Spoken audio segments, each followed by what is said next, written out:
What's going on, everybody, and welcome back to the channel. It's your boy, Octagon Jordan. We are here to dive into Dricus du Plessis and what's next in his career. How can we get Dricus du Plessis to be one of the best UFC fighters of all time, especially one of the best UFC middleweights of all time? Now, he's in that division. He's fighting with the likes of the Anderson Silvas of the world. I got the poster ready. I got two posters. Two fucking posters, one signed, motherfucker. One signed, one's autographed, one's authenticated. Okay? He's going up against Anderson the Spider Silva. He's going up against the last style bender, Israel Adesanya. Now, I know he submitted Israel Adesanya, but he doesn't have the resume that Izzy has with the number of title defenses. So, how can we make Dricus du Plessis have one of the most legendary careers possible? That's what we're going to dive into in this video. I have the rankings pulled up with all his potential opponents. Sean Strickland, who he's already beat twice. Imavov, he hasn't fought. Chimaev, we'll get into that. Robert Whittaker, Baralho, Cannonier, Hernandez, Delidze, Vittori, Allen, Costa, Reiner de Ritter, Michel Pereira, and Roman Kopylov. But we also have this recent clip here of Dricus du Plessis watching the Alex Poatan Pereira title fight against Magomed Ankalaev, and he seems pretty upset in this video. Why would he be upset in this video? The reason is because Dricus is thinking 10 steps ahead. This is what you guys don't understand, okay? These UFC fighters, this isn't the NFL, this isn't the NBA, they don't have 80 games. It's not MLB. They don't have 160 games.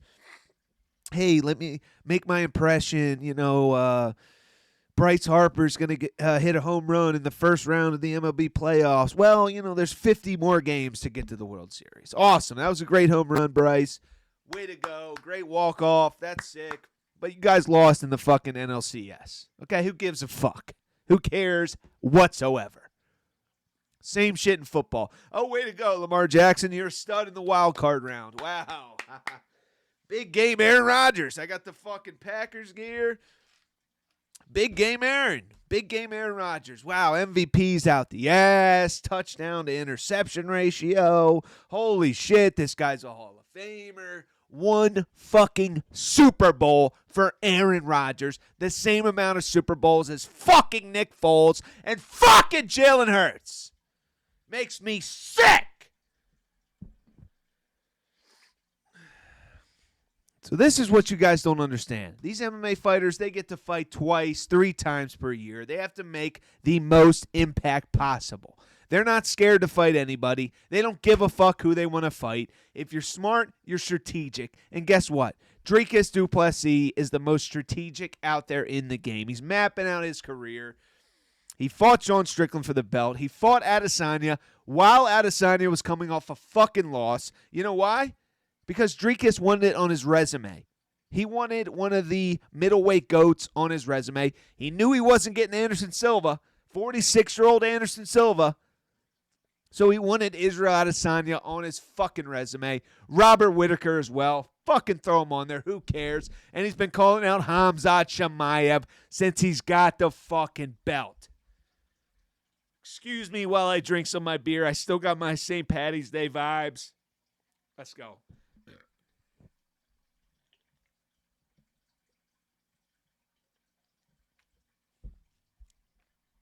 Whew. Can't even remember where I fucking put the camera. All right, here we go. Sorry, guys. I'm trying to lock in. Anyway. The fuck is this shit? No, I don't want that bullshit. All right. Is this still working? Yeah, it is. All right. So, Dricus du Plessis. I have all the rankings here. I got Islam Makhachev, Bilal Muhammad, Dricus du Plessis, Magomed Ankalaev. How can Dricus get the most aura, the most fanfare over his career? He's already beat Israel Adesanya right there. He's already beat Sean Strickland twice. He's already stopped Robert Whittaker. So what can he do? If I'm pretend we're Dricus du Plessis, we're sitting here, we're with our boys, we're smoking some shisha, we're smoking some Indian tobacco, maybe some of the devil's lettuce, the wacky tobacco. We're having a couple South African pale ales, some fucking Steve Nash IPAs, whatever the fuck you want to call them. You know, we're eating some of the South African BBQ, the holy wheat, Swat, holy wheat, Lirons, whatever the fuck. And we're shooting the shit. Hey, brother, I just stopped Israel Adesanya. Yeah, Sean Strickland, you know, it was another boring fight. Who would have thunk it, right? Beat his ass pretty easily. Very uneventful. What do you guys think I should do next to really build my fan base and be the face of UFC? Well, you know, hold on, Dricus. Let me have another bite of my chicken breast. 1 second. Let me down some of my South African pale ale. Holy wheats Unzwat.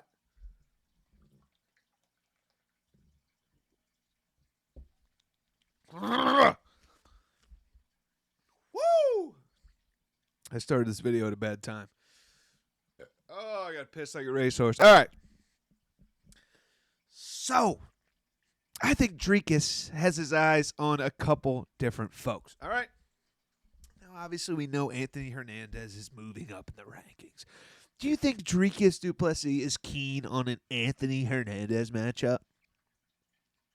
For what purpose? Why? People are like, oh, he's scared of Fluffy. Nobody's scared of anybody. You think Magomed Ankalaev is scared of fucking anyone? Islam Makhachev? Bilal Muhammad? These guys aren't scared. Zhang Wei Li, John Jones. Nobody's scared of anybody. Okay? Anthony Hernandez doesn't bring anything to the table. Jared Cannonier, you don't bring anything to the table. You're 42 years of age. I love you, Jared Cannonier. I made a whole video about you with the crystals and the fucking, you know, this stupid shit and the crystals and all. I got all the crystals right over here. I got the fucking crystals right over here. Take a look. I got the crystals. I got the pop doll. I got the Yuri Prohashka fucking autograph. I got all the shit. Okay? I have the shit. Now I have to make sure my camera's good. I did not think this through. It is good. Okay. So he's not going to fight Jared Cannonier. It doesn't do anything box office. It's not going to get the people talking. Who can he fight to progress his career, to make him get into that, you know, Volkanovski kind of territory, that fucking Conor McGregor sort of shit. You know what I mean? The John Jones from light heavyweight to heavyweight. Well, there's a couple different options. He could obviously fight number 3, Khamzat Chimaev. I've already made a whole video breaking down that potential matchup, who I think's going to win, how they pair up stylistically. But we haven't heard fuck all. We haven't heard fucking jack shit. Where's the announcement? What's going on with Khamzat Chimaev? Can he fight in the United States? Can he even enter the United States? I haven't seen him in the crowd of a Las Vegas event. I haven't seen him at the Apex. You know, he was chopping it up with Dana White back in 2020, sitting at the announcer's desk. Where the fuck is Khamzat Chimaev? Can he get into the U.S.? I know Dana White's friends with Donald Trump. I understand this. That doesn't mean that he can get someone banned from the United States into the United States. It takes paperwork and approvals and this and that. What the fuck's going on with Khamzat Chimaev? This motherfucker fights once a fucking year. He fought Burns, sat out. Holland, 1-minute fight. Then he was a year and a half off, fought Kamaru Usman. Took a whole nother year off. Abu Dhabi again. Robert Whittaker wins in 30 seconds, and we don't hear jack shit from the guy. So if I'm Dricus du Plessis, I'm not hitching my boat to the Khamzat Chimaev hype train. I'm just not doing it. Yeah, you put it out there in the ether. You talk to the media. Oh, I want Khamzat. I'll take Khamzat. He's next. It sounds good. You're not ducking him. But he's not the guy you want to hitch your fucking trailer to. Khamzat Chimaev is not reliable. He gets sick. He drops out of fights. He can't get in the U.S. He has a weird visa issue. We know this. When's the last time he fought in the U.S.? The Kevin Holland fight.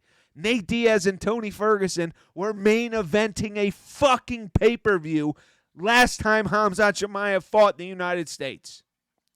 Nate Diaz and Tony Ferguson were headlining a fucking pay-per-view. It's It's not happening. Let's look at what Dricus du Plessis had to say about Alex Poatan Pereira losing his title to Magomed Ankalaev. Rightfully, by the way. Ankalaev dropped Poatan, outstruck him in my opinion, controlled the fight, grappled him in the fourth, beat him in the fifth. I think Magomed Ankalaev won every round. Yeah, it was uneventful. Yeah, it was boring. Am I going to rewatch it 9 times? Probably not. Are my friends that are just getting into MMA, am I going to show them Ankalaev, Poatan Pereira? Fuck no. But Magomed Ankalaev won the fight. It dropped the aura of Alex Poatan Pereira, and you already know Dricus was looking at that fight. When Dricus beat Sean Strickland, guess who was in the octagon? Guess who was in the octagon? Alex Pereira was in the octagon, and Dricus looked right at him in the fucking eyeballs and said, "Who's next? Is there no one else? Is there no one else? If Adesanya can put your lights out, I can put your lights out." Looking at Alex Poatan Pereira, I got him on my wall, by the way. Not a huge fan of Pereira. Don't really give a fucking bullocks about the guy. The guy sucks. Let's go Yuri Prochazka. Let's go Adesanya. Fuck you, Poatan. Not a fan. Don't like the guy. Hope he leaves the UFC. Anyway, Dricus was eyeing that up as a potential, kick you out of the UFC, smash your aura, crush the fan base's dreams, huge underdog, moving up in weight. He's a striker. Poatan's a striker. Probably would have been a plus 400. He's eyeing that up. He's like, oh, fuck. Poatan's got all this aura. He's knocking out Yuri Prochazka. He's KOing Khalil Roundtree. He beat Adesanya. I could move up and I could fuck this guy up. I mean, this guy's stiff as a board. He looks like a mannequin out there. He has no emotion. He doesn't grapple. He doesn't fucking do anything cool. I mean, I could really fucking kill this guy. And I'd get a huge payday. It'll be a fucking, international fight week. It'll be a MSG card. It'll be a March pay-per-view at Las Vegas type of thing. That's what Dricus is thinking. He's thinking 10 steps ahead. He's not scared of Poatan's aura. Oh, my God, he's so stiff in the cage, and he's so fucking... Oh, my God, he's so, emotionless. Yeah, you know why he's emotionless? Because he's not going to do fuck all. He's going to leg kick your calf and jab you and go for a stupid, slow left hook. He's not going to grapple. He's not going to go for a twister. He's not going to go for vicious ground and pound, full mount. He's not going to brawl like a Shane Burgos or a Justin Gaethje. He's going to keep it at range, pitter, patter, patty, whack, give a dog a bone, and hope you're Yuri Prochazka, Bobby Green with your fucking hands down, and KO you and take advantage. Industry plant. Poatan's a bitch ass. But Dricus wanted that smoke. He wanted to take that aura. And it got taken away from him. And this is Dricus reacting to Alex Pereira's loss, saying how his aura's gone, the fight's dead. Fuck, now he really has to fight Khamzat Chimaev. Yeah, but I think this actually works better for Dricus du Plessis. I think if he moves up and beats Ankalaev, guy that has one fluke loss in the UFC, who's well-rounded, a Dagestani who can grapple, who can wrestle, has a great chin, who can strike, KO, point fight, kick, do whatever, has the respect of his peers, has beaten everybody in the weight class, just dominated Poatan Pereira 4-1 in my opinion. I thought Magomed Ankalaev won 4-1 in my opinion. So I think if Dricus moves up and beats Ankalaev, that's way more impressive in my book, hardcore fans book, than beating Poatan Pereira.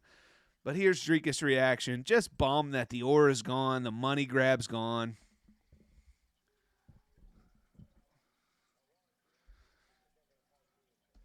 The one, the only. He's already bummed. He's like, fuck, dude. The one, the only. You kidding me? I'd fucking grapple, fucking KO this stiff-ass, plywood-ass motherfucker.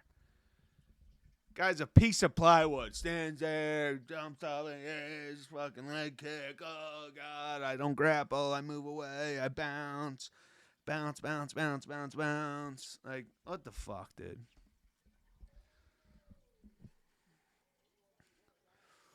Woo!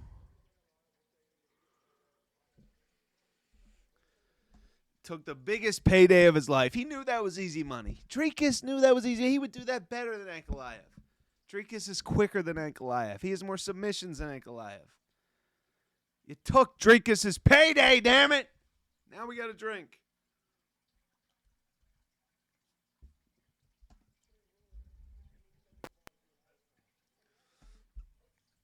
I hope this is the right fucking thing. No, it's not. Sorry, boys. I got it right here.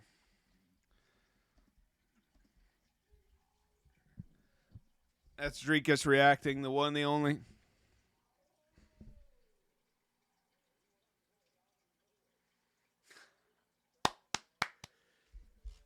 He gets dropped by Ankalaev, who's a Dagestani grappler, and he wants to move down 20 pounds to fight Dricus du Plessis, who KOs everybody.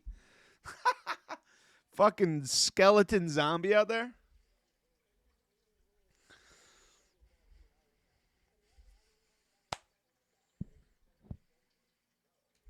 Thank God we have this mullet, beer drinking, Chad here. Hey, Dricus, I'm your manager. Completely ruins, Let me have another beer. I mean, unless he starches them, and then you starch Khamzat, and then you guys 2-on-1 Tommy Aspinall. I mean, I think that's a fucking fairy tale dream. What do you think, Dricus?